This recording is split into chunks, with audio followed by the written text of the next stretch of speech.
Isus, isus, isus.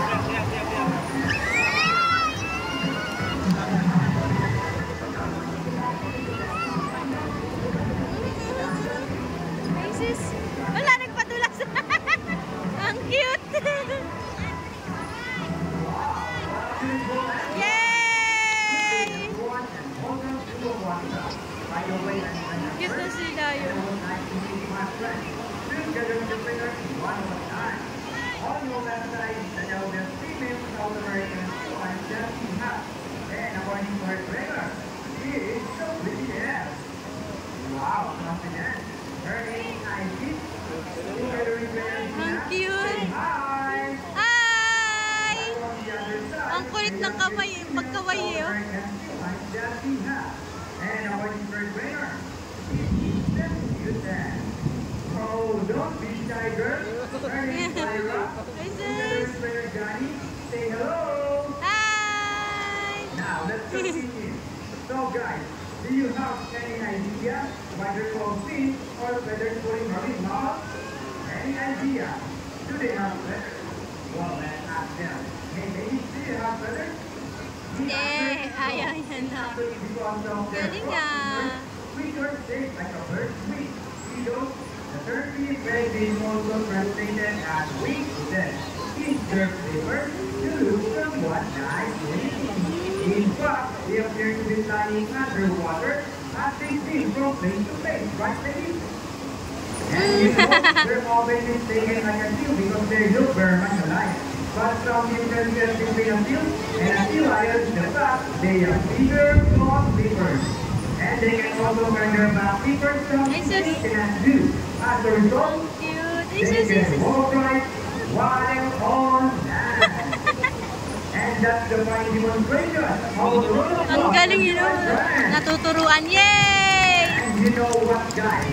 They have this long and flexible neck. How flexible? Well, check this out. Isus. Ah. So flexible, right? How about another round of applause? Yay! Clap. As you can see, their body is covered with a thick coat of short hair. And their whiskers help the sea lion get soft touch. They contain nerve fibers, which makes them sensitive. Wow, nice smile. Hey!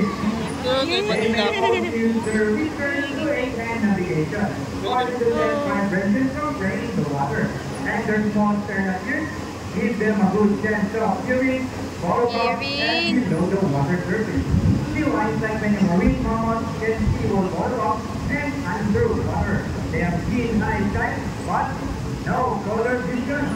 In the wild, making having water to flat rock in fish type wood, and have a preference for rocky fishes. They have excellent climbing abilities, which can easily scale rocky cliffs. Wow! Now, let's talk about their swimming ability. Kailangan kada ano kain, no? Ang cute ng isa. Nagpatulas na. Sea lions generally cruise at around 11 miles per hour, using the rowing movement of their front flippers, while their back flippers are stretched out behind their bodies, functioning as rudder for swimming. And that is the normal swim. Nice and easy. Thank you, Iron Bear Johnny.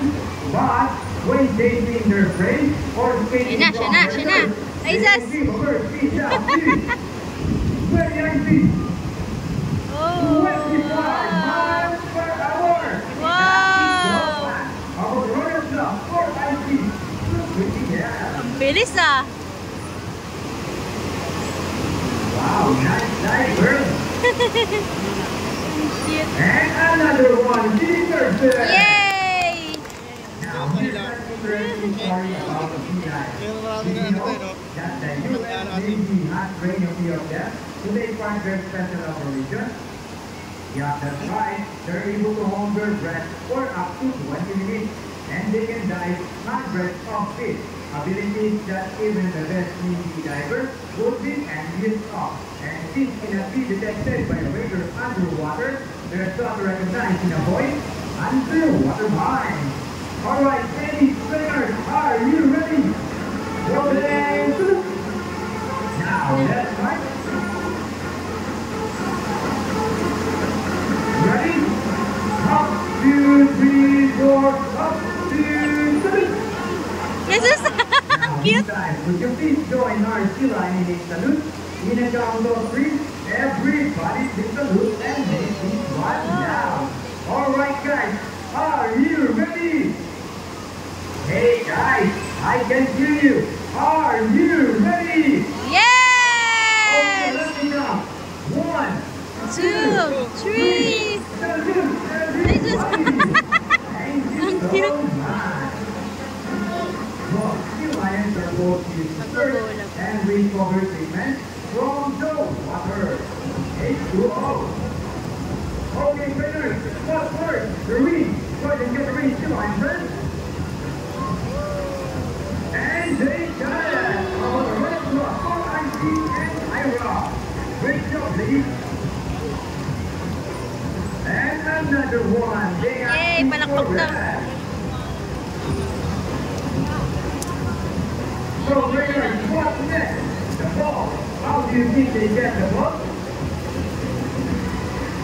It's a ball. Wow! Purple, ladies. Galing, oh! Balance, oh! Steady, eh? Wow! Palakpak! Yay! Now, this time, would you love to see a dance number from our sea lion friends? Hey guys, where's the energy? Would you love to see them dance? Well, here at my group. Yes, sir. Whoa! Hey! Well, your hands, everybody, come on! Ay, sus!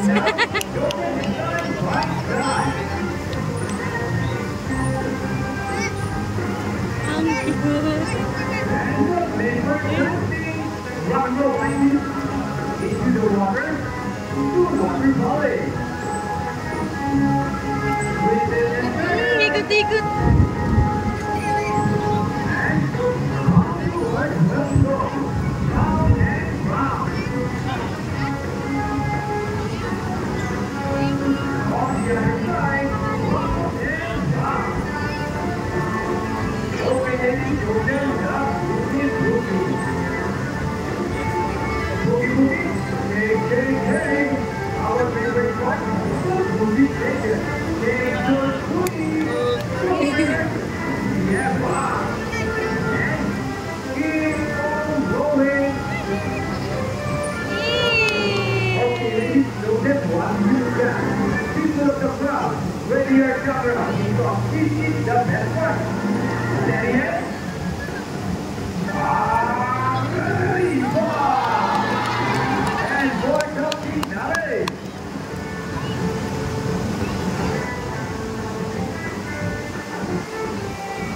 Steady head. Now let's go.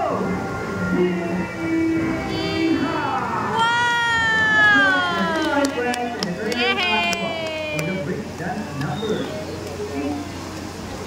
Ay, sus! Mag-asawa pala. We hope you all enjoy spending your afternoon here at Aquatica with your Palakpak daw, new palakpak! Yay! Isis and Ira. And we also hope that even after you leave, you will take this experience with you wherever you go. And remember what we do here on land. Ay, when we pa-picture, affect pa-picture. our friends in the sea. Sea lions like many marine and survival positive environment. Wow! Pasikot Aside to! from pollution, there are many other threats to their survival all over the world, such as climate change and illegal hunting. You can learn more about this inside our oceanarium. Always keep in mind that we're steward of our planet and that each one of us must do what we can to protect and conserve all inhabitants of our mother Earth, including Mahilot. ourselves. So on behalf of ICs and Trainer Buddha, Ira and Trainer Johnny, all of us here at Aquatica and Manila Ocean Park, we would like to thank everyone for visiting us today. Yun na, We balik hope na you all enjoy and visit us again soon. So, Yung tao take nun care na and have a nice day. Thank you for forward to my friends. Bye! And Bye!